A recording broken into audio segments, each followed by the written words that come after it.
Narito tayo ngayon sa may bahagi po ng Maynila kung saan mga kababayan pupuntahan natin ang isa sa lugar na pagdadarausan nitong tinatawag nating The Big One na isasagawa ng Iglesia ni Cristo. At syempre hindi lamang po mga kababayan INC o Iglesia ni Cristo ang magsasagawa, kundi iba't ibang grupo, iba't ibang religious organization po ang makikiisa para sa panawagan, no, na panawagan ng INC na hindi suportahan yung gagawing impeachment, no, um, dito kay Vice President Sara Duterte. Mga kababayan, ito pong mga congressman na ito ay talagang na doble kayod na po sila na talagang tuluyang pabagsakin itong ating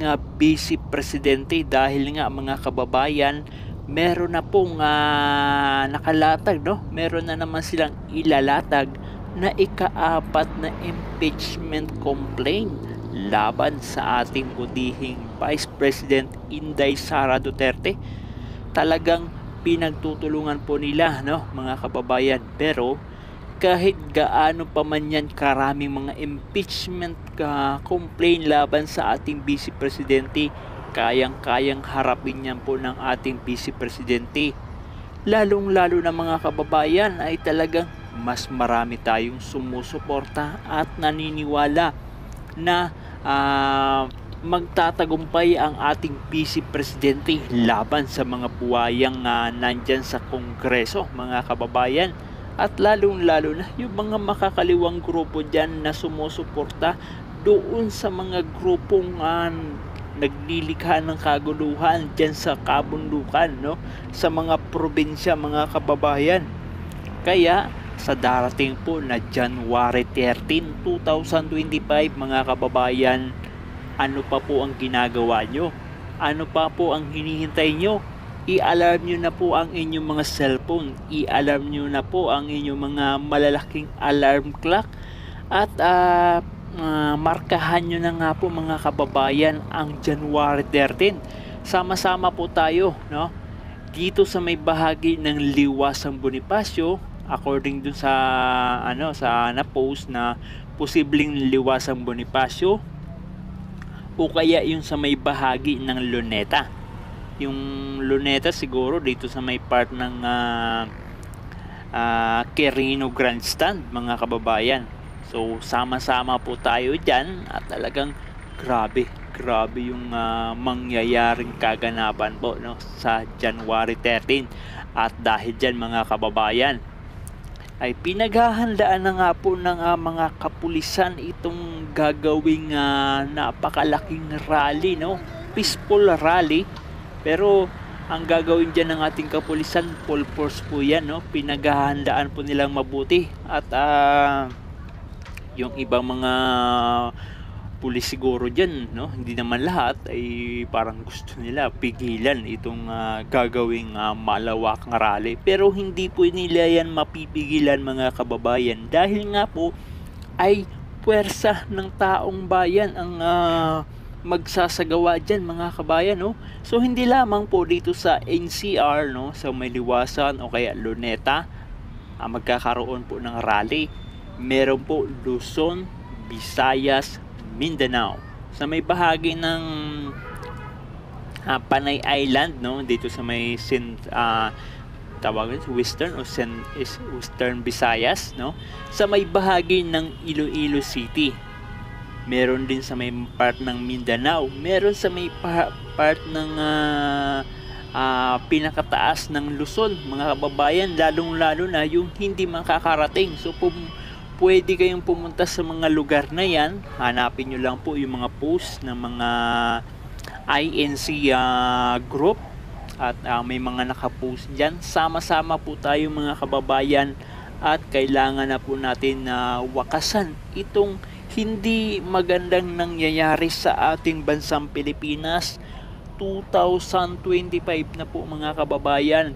Hihintayin pa ba natin na darating iyang 2028 na yan, na election na yan, bago po tayo kumilos, mga kababayan? kawawa na po yung ating bansang Pilipinas. So yun nga, at bago po matapos yung taon, no, mga kababayan, nung nakaraan 2024 ay pinirmahan po yung budget para sa 2025, na kung saan sabi binusisi, siniyasat mabuti para yung budget talagang maganda yung paglalaanan. So parang inadjust lamang po ng konti para medyo umangat po yung education, kasi kailangan dapat mas mataas yung budget para sa education. So para makita na sumusunod sila sa constitution na mas mataas dapat ang budget ng education, so ang ginawa nila, pinataasan nila ng ilang bilyon. Yun lang mga kababayan, tapos pinirmahan mga kabayan. So disappointed kasi ang nakita po natin doon is parang halos isang 1 trillion mga kabayan itong budget ng ating DPWH. So comment nyo nga dyan kung nagkakamali ako, no, mga kabayan. 1 trillion pesos para sa ating DPWH. Nakita naman po natin, naramdaman po natin mga kabayan, no? Naramdaman ba natin mga kababayan itong proyekto ng DPWH? Buti pa sa proyekto o sa panahon po ni Tatay Digong ay ramdam po natin na may mga gumagawa, ramdam po natin may mga proyekto ang DPWH. Pero sa ngayon, 1 trillion pesos para sa DPWH at hindi po natin malaman kung may mga proyekto nga bang ginagawa ang ating DPWH mga kabayan.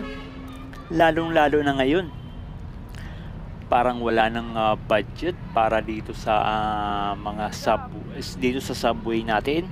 Parang tsapwera na lang ang subway na yan na talagang pinangarap ng sambayan ng Pilipino, lalong-lalo na po yung nagdaang presidente na si Tatay Digong. Itong mga release ng tren na ito, balitaan ko mga kababayan, sabi tutuloy itong Panay Railways dito sa may pahahagi ng Panay Island mga kabayan. Diyan sa ng island na yun, na Antique, Capiz at Iloilo Province. Pero parang alam ko hindi na po matutuloy mga kabayan. Sayang naman po. Itong iba pang mga railways dito sa may bahagi ng Mindanao mga kababayan, hindi rin sinuportahan. Nakakalungkot talaga ang nangyayari sa ating bansang Pilipinas. Tapos ang budget ng DPWH 1 trillion pesos mga kababayan. Imagine niyo po yun, napakalaking budget. Tapos nung nakaraang mga taon, wala po tayong nakikita mga infrastructure. Meron naman, siguro sabihin natin, may nagawa naman dito sa may LRT Cavite Extension dahil po itinuloy nila. At yung project na yan mga kababayan, almost na yan kumbaga sabihin natin mga 70% tapos na po yan nung time ni Tatay Digong. 70% ibig sabihin hindi pa naman operational, pero konting-konti na lang ang aayusin dyan. Siguro 30% o 40% ang aayusin at itutuloy ni Marcos. Pero yun lang, wala tayong ibang mga nakita. Buti pa nga sa time ni Tatay Digong, may mga nakita tayong mga project, mga proyekto na talagang nasaksihan. Ngayon mga kababayan, ako man dati at talagang hanga din ako kay Marcos dahil maganda yung kanyang mga salita, kanyang mga pinangako, lalong-lalo ng mga kababayan, kakampi siya ng ating Vice Presidente na si Inday Sara Duterte, no? Na ang akala natin mga kababayan na itutuloy niya itong mga proyekto ni Tatay Digong, subalit imbis na ituloy, itutuloy o i-continue yung project na mapapakinabangan na sambayan ng Pilipino, ay ayun mga kababayan, hindi niya itinuloy. At yun, na-disappoint yung ating sambayan ng Pilipino. Makikita natin mga kabayan, no?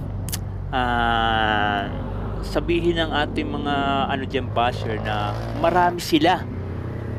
Kasi minsan nakikita nyo sa mga comment, thousand po yung mga nagre-react, galit o sa iba't ibang na ibang social media outpost o sa mga post sa social media.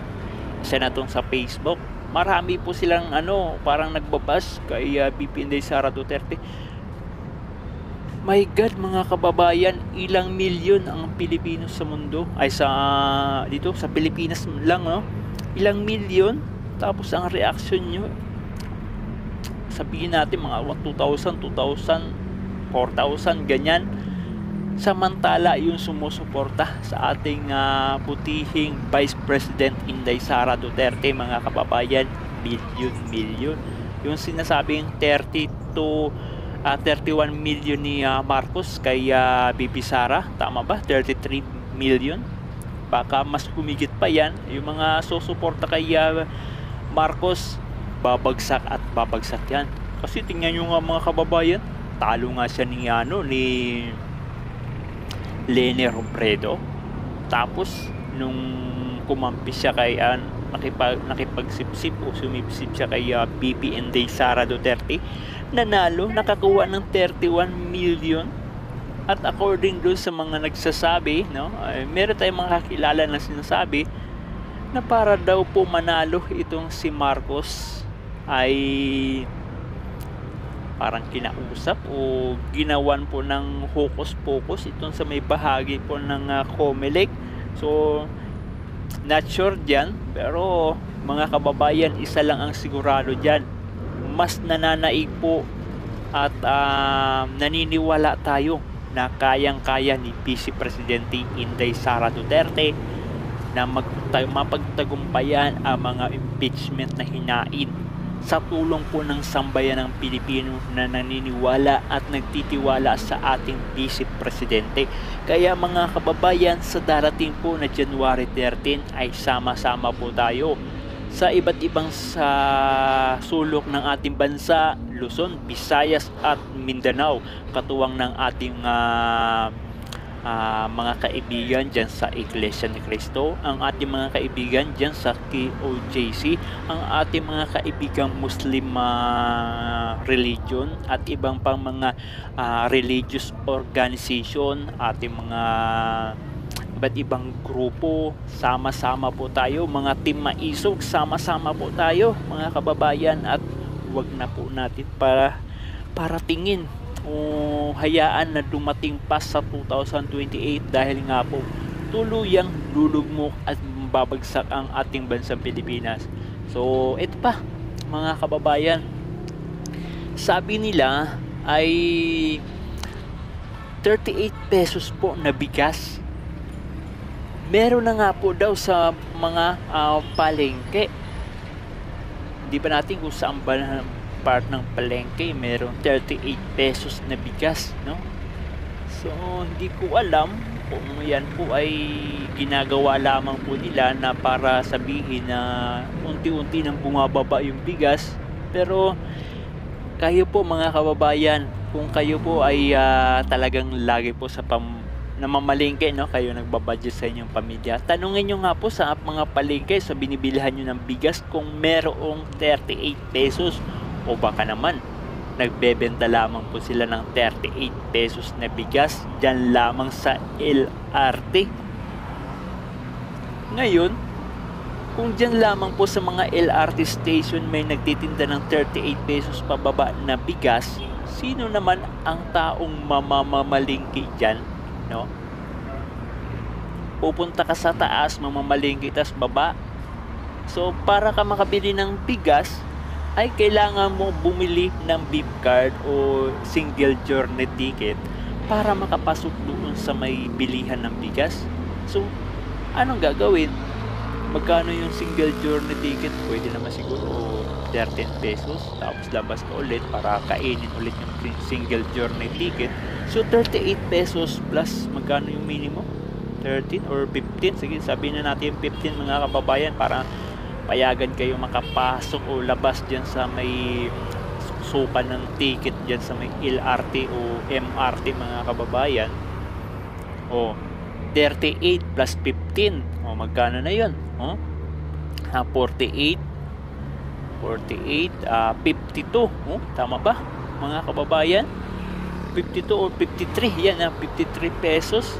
So nasaan yung 38 pesos doon mga kababayan? Kaya huwag po tayo magpalinlang, at lalong lalo na sa ginagawa po ng ating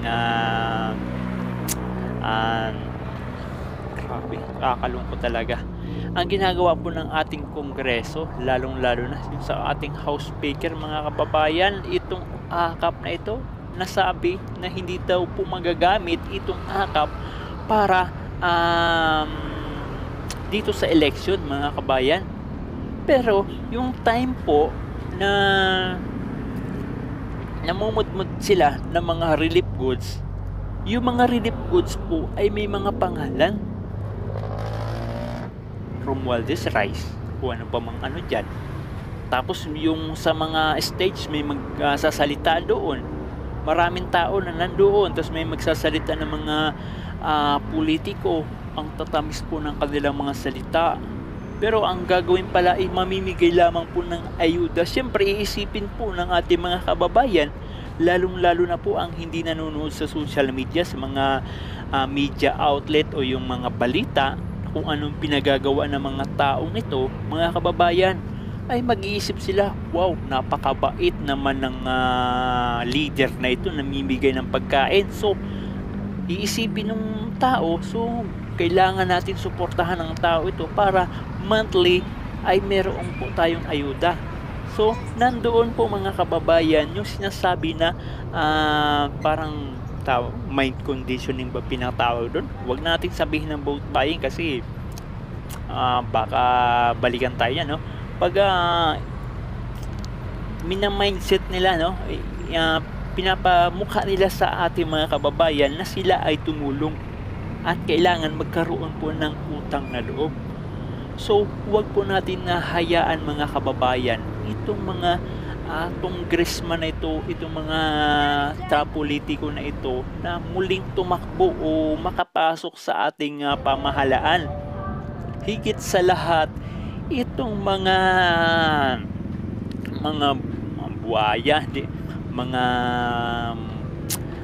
pulahan, no, na nandyan po sa kabundukan. Nandiyan sa kabundukan ngayon, nasa Kapatagan na, kasama na po ng ating mga iba pang mga congressman, no. Hindi naman natin hindi naman natin dinalahat na lahat ng congressman ganito.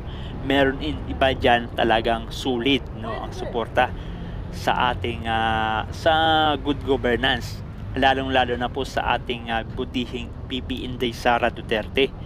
Meron talaga dyan mga kababayan na walang ibang gagawin kundi siraan ang Duterte para sa darating po na 2028. Sa darating na yon ay hindi sila mahihirapan na tumakbo mga kababayan, no? Lalo na yung mga iba ay mananatili pa rin sa pwesto ng mga congressman, mga senador, no? Hindi nila hahayaan na dumating yung 2028 na tumakbo si PP Inday Sara Duterte. Kasi nga babalik at babalikan sila, lalo na hahanapin talaga ang butas ng mga trapolitiko na ito mga kababayan. Kaya huwag natin hantayin pa, no? Sama-sama po tayo January 13 sa Liwasang Bonifacio, Luneta Park, you know? Basta Luneta diyan sa may Quirino Grandstand. Tapos sa bahagi po ng Mindanao meron din Luzon, Visayas, Mindanao na mga kababayan, sama-sama po tayo, samahan natin itong ating kapatid na Iglesia ni Cristo. So maraming salamat, at para lagi kayong updated ngayong 2025 ay huwag niyo pong kalimutan na i-like, i-share yung ating video, at i-subscribe nyo rin para sama-sama po tayo tungo sa pagbabago. At kung ikaw ba share, sama ka na rin sa amin at marinig mo ang hinaing ng sambayan